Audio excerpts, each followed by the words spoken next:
지난 시간에 이어서 이제 구복, 팔복이 아닙니다. 어디 갔더니 팔복교회라고 하는 곳도 있더라고요. 근데 팔복이 아닙니다. 정말 자세히 살펴보면 그냥 단순하게 복이라고 하는 숫자만 세봐도 9개입니다. 9개. 그래서 팔복이 아니고 구복입니다. 구복. 그런데 사람들이 왜 구복이라고 생각하지 않고 팔복이라고 하느냐? 맨 끝에 있는 복은 고난이 있거든요. 고난. 핍박이 있고 환난이 있고 고난이 있거든요. 그러니까 이것은 슬쩍 묻어두는 것 같습니다. 그러나 고난도 하나님이 나에게 힘듦을 주시려고 주는 게 아니라 고난을 통해서 어떠한 유익을 얻게 하기 위해서 주시는 거기 때문에 우리는 성경대로 9가지 복입니다. 오늘은 이제 두 번째 복을 하는 두 번째 시간입니다. 자, 지난 시간에는 이제 심령이 가난한 자가 복이 있다라고 말씀을 드렸습니다. 그리고 오늘은 이제 애통하는 자는 복이 있나니 저희가 위로를 받을 것이다 그럽니다. 애통하는 자는 복이 있나니 저희가 위로를 받을 것이다. 자, 여러분 신앙생활 하시다 보면 위로받고 싶으실 때가 많죠. 이 세상이 또는 신앙생활 안에 들어와도 삶이 녹록지 않잖아요. 그죠? 왜 이렇게 나를 괴롭히는지 모르겠습니다. 그런데 여러분, 그 괴롭힘이 또 살아가면서 힘든 그 고난이 정말 쓸데없는 것은 절대 아닙니다. 돌아보면 그 고난이 나를 성숙하게 하는 역사가 분명히 있다 이거예요. 마찰이 없으면, 충돌이 없으면, 고난이 없으면 사람이 머리로 생각을 하지 않습니다. 자, 유명한 발명가들이 어떠한 하나를 발명할 때 눈 떠보니까 야, 전구 이러지 않았습니다. 전기 하나 발명할 때도 전구 하나 발명할 때도 머리가 터질 정도로 연구하고 실패했다 이거예요. 그 실패가, 그 연구가 계속해서 내 머릿속으로 무언가 생각하게 만든다 이거죠. 그래서 애통하는 자는 위로를 받는다는 얘기, 이 애통이 다른 말로 하면 고난이라고 표현해도 됩니다.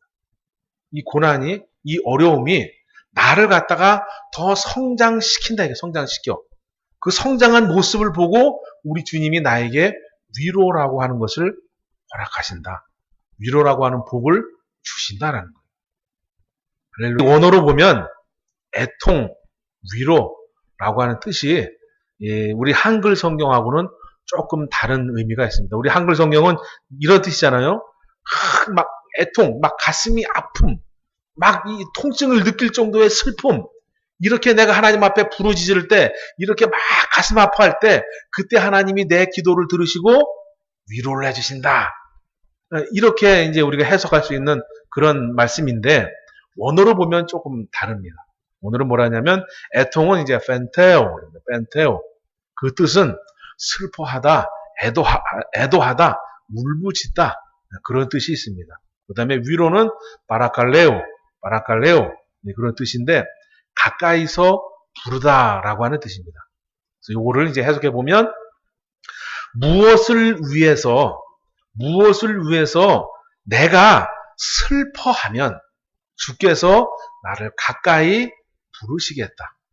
또 내가 무엇을 위해서 슬퍼하면 주께서 나와 함께 하시겠다. 이렇게 해석할 수 있습니다. 근데 여기서 중요한 건 뭐냐? 무엇을 위해서 슬퍼할 거냐라는 거예요. 누구 때문에 슬퍼할 거냐라는 거죠. 그래서 내가 무엇 때문에, 누구 때문에 슬퍼하면 주님이 그 무엇 때문에 나를 가까이 또는 내 옆에서 함께 하시겠다 이거예요. 내 옆에 함께 하는 것이 가장 최고의 위로 아닙니까?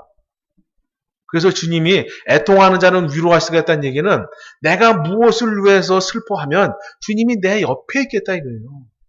내 손을 잡아주시겠다. 내 어깨에 손을 얹고 안아주시겠다 이겁니다. 그래서 무엇을 위해서 애통할 것이냐. 첫 번째는 나를 위해서 애통을 했으면 좋겠다. 나를 위해서 슬퍼했으면 좋겠다. 왜 그러느냐? 자, 여러분, 우리는 세상에서 하나님을 모르고 살아가다가 이제 전도를 받든지 또 누구를 통해서 이제 예수님을 만나게 되고 영접을 했습니다. 그러면 중생 또는 거듭남, 첫 번째 거듭남이 되겠죠. 자, 불신자에서 하나님의 자녀로 태어나게 됩니다. 육신은 그대로 있죠. 그죠? 하지만 내 영이 하나님을 모르던 어두운 곳에서 방황하던 내 영혼이 빛이라고 하는 주님을 만나면서 하나님의 자녀로 태어나게 됩니다. 그런데 태어날 때는 어린아이로 태어나는 거예요. 어린아이.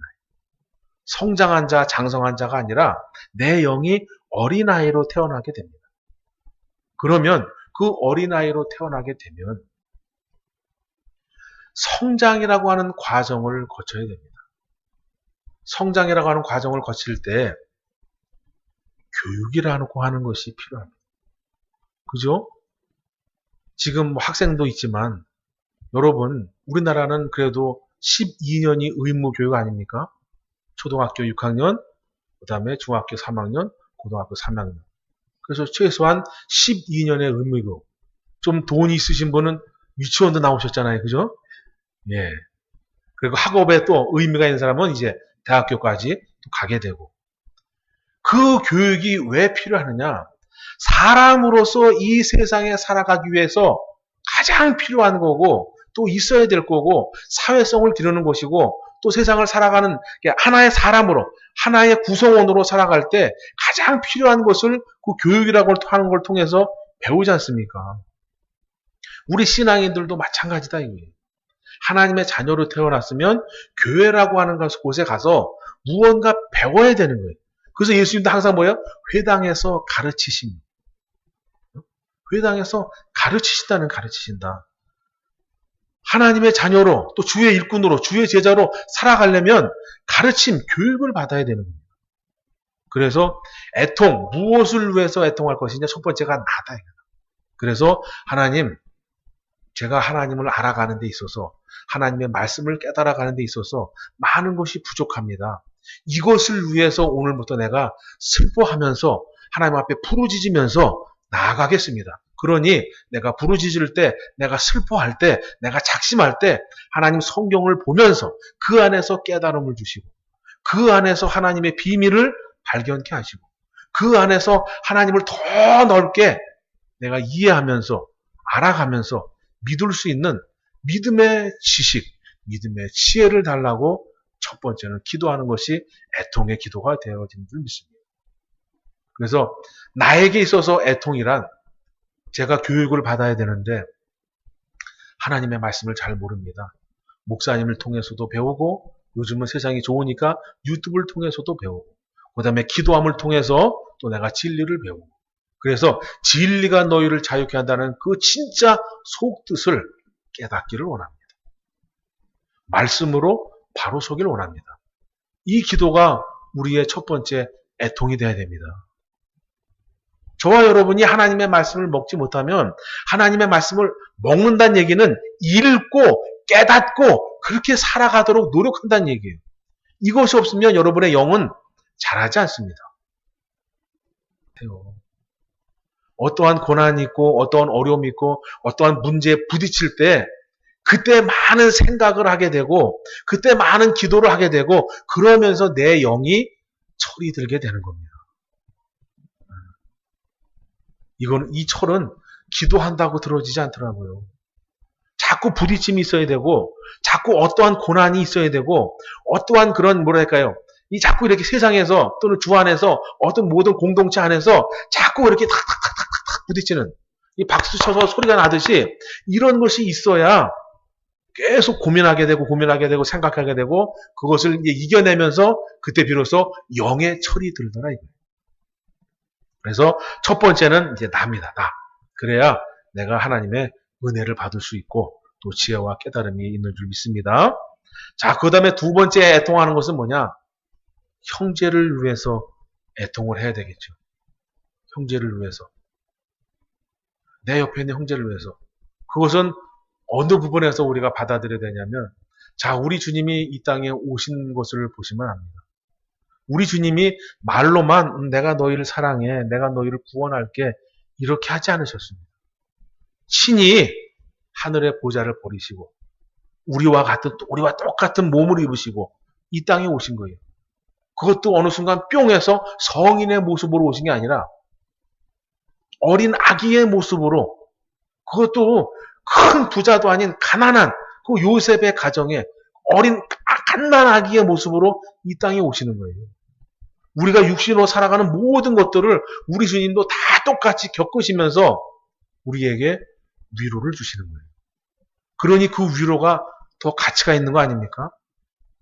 여러분, 우리가 어떤 사람의 말에 공감이 갈 때 나와 같은 처지에 있는 사람의 말이 더 공감이 가지, 그냥 나는 서민인데 저 부잣집에서 아유 라면 먹기 힘들죠, 아유, 그런다고 그게 공감이 갑니까?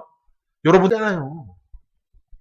우리 주님은 나와 똑같은 삶을 살아가셨고 나와 똑같은 생각, 똑같은 환경 속에서 우리를 공감하시고 위로하신다 그러는 거예요. 그것을 우리는 형제 사랑으로 받아들여야 된다 이거예요. 그래서 우리가 두 번째 애통이 뭐냐? 내 형제를 위해서 그 사람과 같은 처지가 되면 좋겠지만 안 되더라도 그 사람의 마음을 헤아리려고 하고 그 사람의 생각을 이해하려고 하고 그 사람의 아픔을 공유하려고 하는 그러한 노력이라도 조금 있어야 된다 이거죠. 그러면서 그의 아픔이 있다면 같이 기도해주고 그의 슬픔이 있다면 가서 이렇게 손도 좀 잡아주고 그가 잘하는 것이 있다면 어떻게 해요? 칭찬도 좀 해주고. 여러분, 인지상정이라는 말이 있지 않습니까? 내가 칭찬을 베풀면 그 칭찬이 그냥 입에 발린 소리를 할지라도 기분은 좋잖아요. 그죠? 근데 입에 발린 소리가 아니라 진심을 담아서 진짜 좋아요. 진짜 감사해요. 진짜 최고예요. 여러분, 저와 여러분에게는 아주 큰 능력이 있습니다. 우리 교회만한 고래도 우리는 춤추게 할 수 있어요. 그죠? 우리 스라자매님 고래 춤추게 할 수 있어요? 고래 들 수 있어? 못 들죠? 그러나 이 말 한마디로 고래를 움직이게 한다니까. 그게 뭐예요? 칭찬 한마디입니다. 칭찬 한마디면 고래가 이렇게 춤을 춰요. 또 너무 춤을 추면 또 이제 채신 없다 그럴까봐. 그래서 이 말 한마디가 정말 그 사람의 애통함을 헤아리게 되고 위로해 주는 거다 이거예요. 그래서 우리는 첫 번째는 나지만 두 번째는 형제를 좀 헤아리려고 하고 이해하려고 하고 하는 것이 있어야 된다. 근데 이것은 해도 되고 안 해도 되고가 아닙니다. 처음 시간에 말씀하신 것처럼 내가 애통하지 않으면 그 뒤에 위로라고 하는 복은 나에게 없는 거예요. 내가 형제를 위해서 나를 위해서 애통하지 않으면 주님이 나와 함께 하지 않는 거예요. 그냥 입술로만 나 주님 믿습니다. 나 형제 사랑합니다. 나 교회 다닙니다. 그러는 거지 내 마음은 다른 데 가 있기 때문에 우리 주님이 나를 사랑하지 않습니다. 내 옆에 계시지 않는 거예요. 이거 명심하시기 바랍니다. 해도 되고 안 해도 되고가 아니라 반드시 해야 되는 거예요. 반드시. 여러분 우리 형제 아닙니까? 형제? 네? 형제 하니까 자꾸 브라더 미싱 하지 말고 우리 형제잖아요. 형제. 그러면 주님의 마음을 헤아리면서 주님의 마음을 느끼면서 옆에 있는 형제를 사랑하시기 바랍니다. 자, 세 번째는 교회를 위해서 애통하셔야 됩니다. 교회를 위해서. 이것은 예수님의 마지막 지상 명령이기도 하지만 우리가 땅끝까지 가서 복음을 전파하라고 말씀하지 않습니까? 그죠? 자, 먼저 여기서 알아가야 될 건 뭐냐? 인도와 전도는 다르다 이겁니다. 지금 이제껏 우리가 전도라고 말해왔지만 그것은 사실 전도가 아니라 인도에 가까운 겁니다. 인도는 뭐냐? 교회로 이끌어들이는 거, 교회로 인도하는 거, 교회로 안내하는 거. 우리 교회 좀 와봐.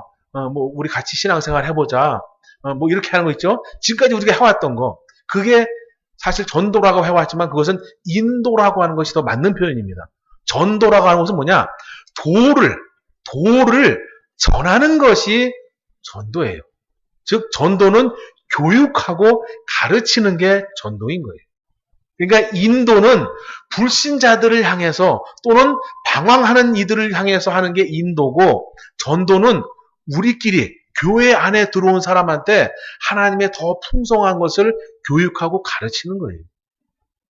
뭐 이 단어 저 단어 써도 상관없지만 여러분에게 그래도 자세한 건 알려드려야 되니까. 그래서 사실 우리가 해왔던 것은 전도라고 하는 성격보다는 인도라고 하는 것이 많고, 전도는 하나님의 도, 즉 예수님의 가르침을 그들에게 교육하고 알려주는 것이 참 전도다라는 것입니다. 자, 그래서 예수님이 우리에게 마지막 지상명령을 주시지 않았습니까? 땅끝까지 가서 증거하라고. 그래서 교회를 위해서 애통해야 된다는 건 뭐냐? 내가 속한 교회, 나의 공동체, 우리가 함께하는 이 교회의 크기가 중요하지 않고 인원수가 중요하지 않습니다. 어찌됐든 간에 하나님이 세우신 교회예요. 그러면 내가 이 교회의 구성원으로 무엇을 해야 될지 찾고 그것을 위해서 기도하고 그것을 위해서 여러분이 힘쓰셔야 됩니다. 우리가 교회를 세우는 이유는 하나님 나라를 확장하기 위해서 우리가 교회를 세운 것이고, 또 확장하는 일꾼으로서 내가 세움을 받기 위해서 무언가 나도 교육을 받아야 되고 훈련을 받아야 되기 때문에 이 교회라고 하는 공동체가 필요한 거예요.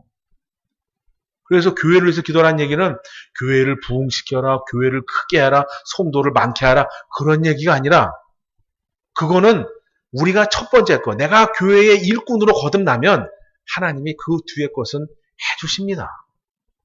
내가 교회 안에 주를 위해서 어떠한 각오와 어떠한 다짐으로 달려가면 하나님이 그걸 살피시고, 이 교회는 내가 하나 더 크게, 더 많은 인원으로 허락해야 되겠다라고 하시면 하나님이 하시는 거예요. 그래서 우리는 뭐냐? 내가 우리 교회의 가치, 또 우리 교회의 정의, 또 우리 교회가 바라보는 것, 이것을 잘 깨달아서 거기에 최선을 다해서 협력하고 함께 하시면 됩니다. 첫 번째는 주일 성수 잘하자. 왜냐하면 일단 주일이라도 봐야 뭔가 교육을 받고 뭔가 나눔이 있고 뭔가 얻어가는 것이 있지 않습니까? 그죠? 힘들고 어렵지만 그래도 주일을 잘 지켜서 하나라도 더 배워가고 하나라도 더 깨달아가고 이렇게 했으면 좋겠습니다.